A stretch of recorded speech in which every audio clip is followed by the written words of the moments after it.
যদি তুমি কারো হৃদয়কে জয় করতে চাও, তাহলে প্রথমে অন্তরে ভালোবাসার বীজ বপন করো।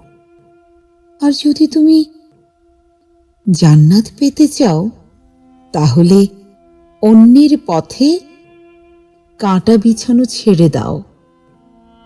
বিশ্ব ব্রহ্মাণ্ডের সবচেয়ে সুন্দর জায়গা হলো তোমার হৃদয়ের গভীরতম স্থান, যেথা হতে জীবনের সূত্রপাত হয়।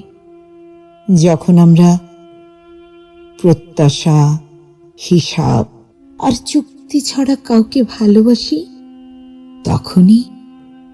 তখনই আমরা প্রকৃত অর্থে জান্নাতে বাস করি।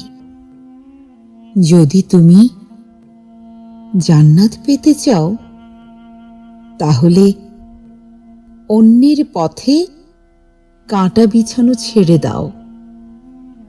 অন্যের পথে কাঁটা বিছানো ছেড়ে দাও।